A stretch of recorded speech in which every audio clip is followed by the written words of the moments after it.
man in a dental chair gasps his final breath as his dentist leans in and whispers, "I fixed your smile forever." The murder weapon, an air bubble deliberately injected into his bloodstream. The motive? A Google review that threatened to unravel years of calculated crime. Dr. James Moretti built a reputation as Phoenix's premier cosmetic dentist while secretly stealing the identities of sedated patients. For 7 years, he expertly drained bank accounts and opened credit lines while his victims lay unconscious in his chair. The perfect crime, until Alexander Webb, a former forensic accountant with a damaged smile, noticed discrepancies in his accounts that all traced back to his dental appointments. The review Webb posted seemed innocent to everyone except Moretti, who recognized the coded threat hidden within its 5 paragraphs. As Webb returned for his complimentary consultation, neither man knew the FBI was recording every word of what would become the most chilling dental appointment in criminal history. Welcome to True Crime Inquiry, where we examine the darkest corners of human psychology. I'm your host, and today we're diving into a case that redefines professional betrayal. For returning subscribers, thank you for your continued support. For new viewers, prepare for a journey that will forever change how you view that routine dental appointment. What you're about to witness isn't simply a murder triggered by a negative review. It's the unraveling of a sophisticated criminal enterprise that turned dental patients into unwitting victims. Dr. James Moretti's perfect scheme operated for years in plain sight, until one patient noticed what others had missed.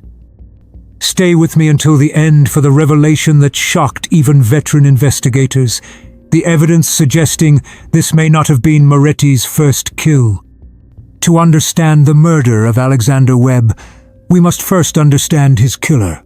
Dr. James Moretti didn't begin his career as a murderer. He evolved into one step by calculated step.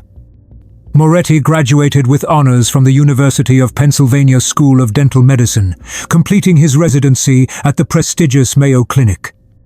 By all accounts, he was brilliant, not just in dentistry, but in understanding human psychology. This dual talent would later make him both an exceptional dentist and a masterful predator. In 2011, Moretti established his practice in North Scottsdale, Arizona, deliberately positioning himself in an affluent community where patients wouldn't question his $500 Bentley he drove to charity galas. He cultivated an image of professional excellence, sponsoring local arts events and offering pro bono work to photogenic patients, whose smile transformations made excellent marketing material. "He wasn't just my dentist, he was almost like family," recalled Patricia Langdon, a former patient. "He remembered details about my children, asked about our vacations. When you were in his chair, you felt like the only person who mattered." This carefully crafted persona masked a calculated criminal enterprise. What investigators would later discover was that Moretti wasn't selecting patients based solely on their dental needs, but on their financial profiles. He specifically targeted wealthy individuals who displayed certain behavioral patterns: frequent travelers, those with multiple accounts, individuals managing family trusts, people whose financial footprints were complex enough that they might not immediately notice discrepancies. The genius of Moretti's scheme lay in its simplicity. Dental procedures, unlike most medical appointments, frequently require sedation. During these moments of vulnerability, when patients were unconscious or semi-conscious, Moretti would excuse his assistant for a supply run or documentation task. In those precious minutes, he would photograph additional identification documents patients kept in wallets and purses, capture credit card information, and even take photos of house keys for later duplication. What made the scheme nearly undetectable was Moretti's patience. He wouldn't act immediately. Sometimes, he would wait months before beginning to siphon funds, making connections between the identity theft and dental visits nearly impossible to establish. He created a sophisticated network of shell companies through which stolen funds would flow, eventually ending in offshore accounts in the Cayman Islands and Switzerland. The scope of his operation was staggering. A single patient might lose between $30,000 and $90,000 over several years, but in small enough increments that financial institutions didn't flag the transactions as suspicious. With an average of 2,100 patients cycling through his practice, Moretti had carefully selected approximately 50 victims based on their financial vulnerability profiles. By 2017, Moretti's criminal enterprise had netted him over $2.3 million in stolen funds. He maintained two separate lives: the respected dental professional and philanthropist known to the Phoenix community, and the shadow identity of a man who spent lavishly on gambling trips to Macau and a secret condominium in Dubai. The system was flawless, sustainable, and virtually undetectable, until Alexander Webb made his first appointment for a cracked molar in February 2018. Alexander Webb wasn't supposed to be in Phoenix at all.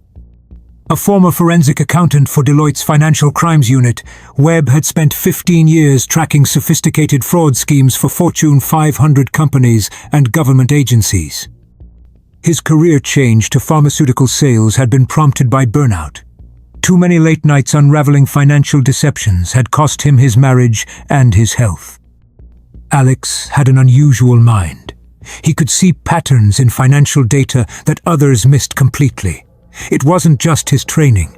His brain was wired differently. He could spot a single anomalous transaction among thousands.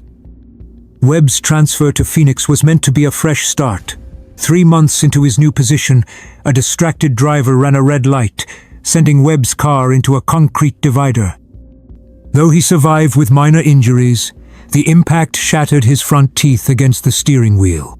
His insurance recommended Dr. James Moretti, whose practice was conveniently located near Webb's new apartment. What should have been a routine dental restoration would ultimately expose a criminal enterprise and cost Webb his life.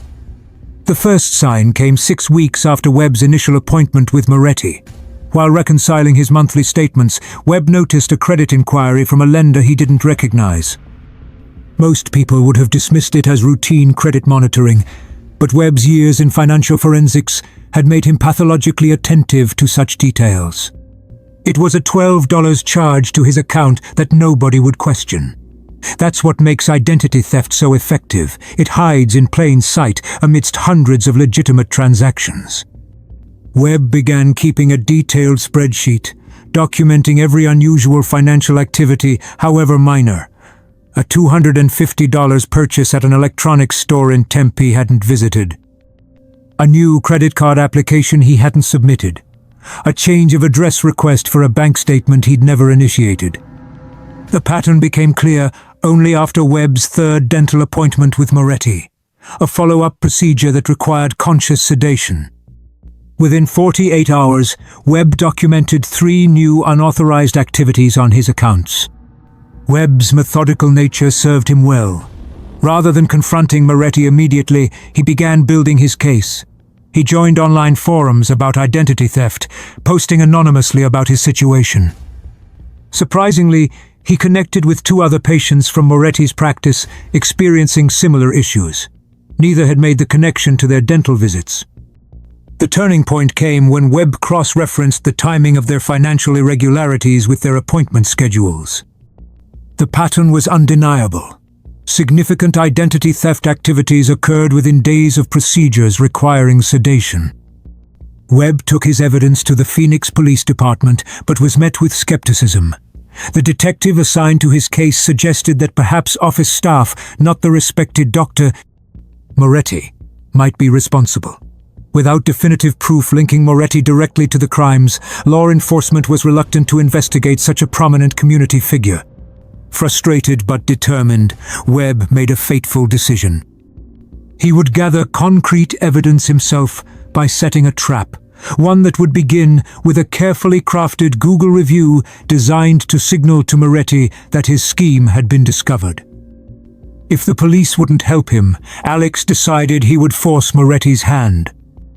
What he couldn't have known was that by typing those words into Google's review box, he was essentially signing his own death warrant. Alexander Webb understood that simply accusing a respected medical professional of identity theft without conclusive evidence would be both legally dangerous and strategically unwise. Instead, he crafted something far more sophisticated. A Google review that appeared innocuous to casual readers but contained unmistakable signals to Moretti that his criminal enterprise had been discovered. Posted on the 17th of March, 2018, under Webb's real name, the 5-paragraph review read, "Dr. Moretti has a beautiful office with impressive credentials displayed prominently.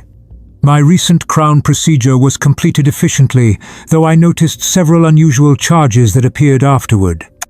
While the front desk staff was helpful, I've had to spend considerable time tracking and reconciling these unexpected transactions following my visits. Despite Dr. Moretti's technical skill, I find myself questioning the practice's transparency regarding billing. Patients might want to monitor their accounts closely after sedation procedures. I'll be conducting a thorough review of all my financial statements since becoming a patient here." It was brilliant in its construction. On the surface, it appears to be about billing practices, but the specific phrases Webb chose, tracking and reconciling, monitoring accounts, sedation procedures, and thorough review, were deliberately selected financial investigative terminology that would signal to Moretti that Webb wasn't just any disgruntled patient. The review received no public response from Moretti's office, but behind the scenes, it triggered immediate panic. Phone records would later show that within 7 minutes of the review's posting, Moretti called his offshore account manager in the Cayman Islands. The call lasted 22 minutes. Immediately afterward, he initiated a series of fund transfers moving approximately $340,000 through 3 different shell companies. At 7:42 p.m. that same evening, Moretti personally called Webb. The conversation, which Webb recorded, seemed cordial. Moretti expressed concern about Webb's experience and offered a complimentary consultation to address any concerns. That call confirmed everything for Alex. Moretti never personally called patients about reviews. The office manager handled all patient complaints. The fact that Moretti himself called, and so quickly, told Alex he'd struck a nerve. Webb took the recording to the FBI's Phoenix field office the next morning. This time, his concerns were taken seriously. Special Agent Diana Harrison recognized the potential pattern of identity theft and believed Webb's theory warranted investigation. However, she counseled caution. "We advised Mr. Webb to cancel the appointment," Harrison later testified. "Our standard procedure would be to build a case through financial forensics before any confrontation with the subject, Mr. Webb disagreed. He believed Moretti was already liquidating accounts and destroying evidence. What happened next became a point of controversy within the Bureau. Webb proposed attending the appointment wearing a concealed recording device. Though reluctant, Harrison agreed, seeing an opportunity to gather evidence directly linking Moretti to the financial crimes. A rapid operation was organized, with Webb receiving minimal training on wearing the wire and emergency extraction protocols. On Tuesday morning, Webb met with FBI technicians who fitted him with a state-of-the-art recording device concealed in a money clip and watch. His final recorded words to Agent Harrison were prophetic. If he's been doing this for years without getting caught, he won't let a Google review take him down without a fight. By 4:30 that afternoon, Alexander Webb was walking into Moretti's office for the last time. The surveillance van parked 3 blocks from Moretti's dental practice had 4 FBI agents. Their equipment captured every sound from Webb's concealed recording devices with crystal clarity. What they recorded that afternoon would become the most damning evidence in dental history. Webb arrived at 4:22 p.m., checking in with the receptionist who appeared to be packing up for the day. Office records would later confirm that Moretti had instructed all staff to leave by 4:30, claiming he would handle the final appointment personally due to its sensitive nature regarding billing concerns. At precisely 4:28 p.m., the recording captures Moretti greeting Webb with practiced warmth. "Alexander, Thank you for coming in. I take patient feedback very seriously. Their footsteps echo as they move down the hallway to examination room 3, the farthest from the reception area. For 7 minutes, their conversation remains cordial as Moretti discusses the supposed billing issues mentioned in the review. Then, the conversation takes a pivotal turn when Webb says, "I've noticed these discrepancies tend to occur after appointments involving sedation." There's an audible pause before Moretti responds, his tone subtly altered. "That's an interesting observation. Most patients don't monitor their finances that closely." Webb presses further. "I'm particularly concerned about the credit inquiries from lenders I've never contacted." The recording captures the sound of Moretti's latex gloves snapping as he puts them on. "You know, for a pharmaceutical salesman, you have an unusual grasp of financial forensics," Moretti said. "I wasn't always in pharmaceuticals," Webb replies. The next sound is Moretti closing the examination room door and locking it. "I think we should take a look at that crown again. Why don't you lean back and get comfortable?" FBI agent Harrison, listening live, sensed the situation deteriorating. Webb's heart rate monitor showed increased stress, but he maintained composure, she later testified. "We were still 4 minutes away if we deployed immediately." The recording captures Moretti's voice, now stripped of its professional veneer. "Who else knows about your theories?" "Several people," Webb answers. "My findings are thoroughly documented." Moretti prepares the sedation equipment, his movements deliberate. "You know, in dentistry, we're trained to recognize patterns too. Recurring decay, grinding habits, signs of disease, and patients who ask too many questions." The agents hear the hiss of the nitrous oxide being administered. Webb's voice becomes slightly slurred as he asks, like questions about unauthorized charges after appointments. "Exactly like that," Moretti replies. The recording captures the sound of additional syringes being prepared. Most people trust their doctors implicitly. That trust creates opportunities. Webb's vital signs began to show distress. The FBI team started moving, but they were still minutes away. On the recording, Moretti can be heard explaining calmly, as if delivering a lecture. "Air embolisms are fascinating. Introduce just enough air into the bloodstream, and it creates a blockage no different from a clot, commonly mistaken for natural cardiac events." The recording captures the sound of Webb struggling briefly. Then Moretti whispering directly into Webb's ear, "I fixed your smile forever." 18 seconds later, the office's exterior door crashes open as FBI agents storm the building. The recording captures their shouted commands, Moretti's stunned protests of innocence, and the desperate attempt to resuscitate Webb. It was too late. Alexander Webb was already dead. The recording continued running for 43 more minutes, capturing something prosecutors would later call the most incriminating post-crime monologue in murder history.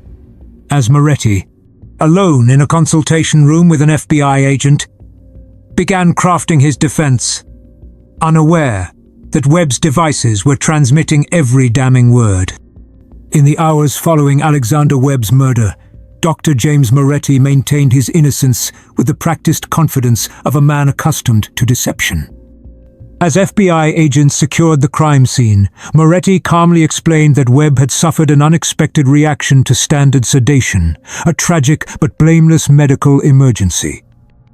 What Moretti didn't realize was that Webb's recording devices captured not just the murder itself, but the critical 43 minutes afterward, including Moretti's attempt to destroy evidence by deleting files from his office computer while agents were in the next room.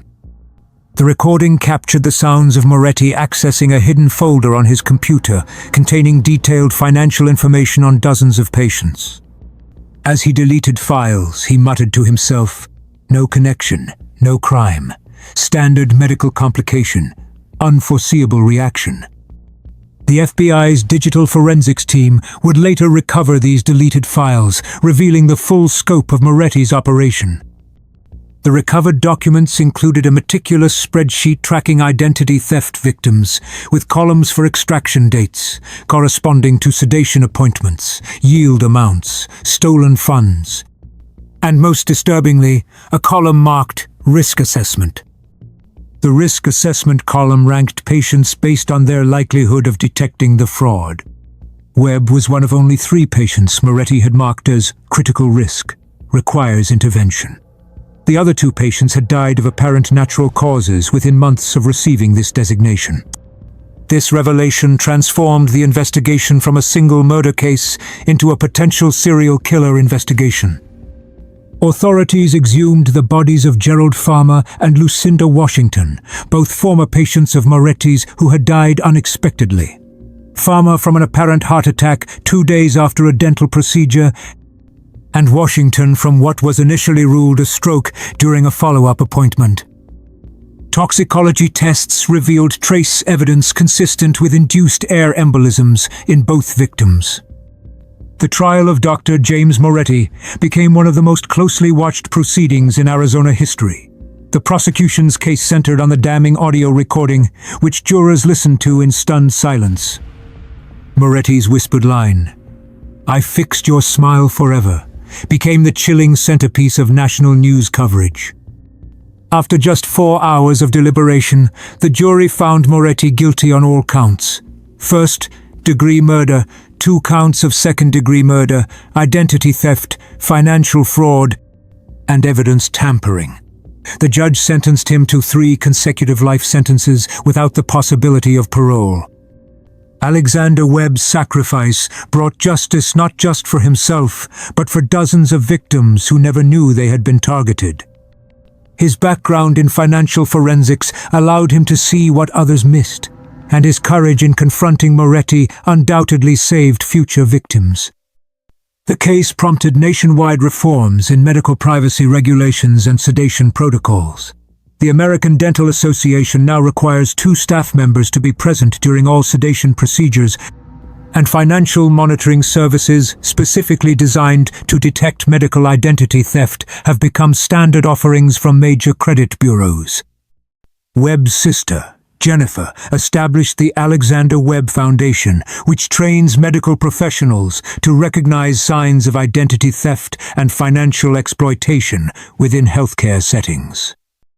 "Alex always said patterns tell stories," she explained at the foundation's launch.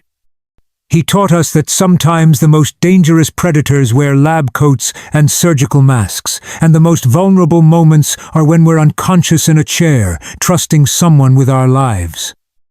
Moretti remains in a maximum security facility, maintaining his innocence despite overwhelming evidence. The investigation into potential additional victims continues to this day. To our loyal subscribers, new and old, thank you. You followed us into the abyss, where the line between angel and monster dissolves. Before you go smash that like button, share this video, subscribe if you haven't, we expose them. Ring the bell, never miss a story that claws at the veil between sanity and sin.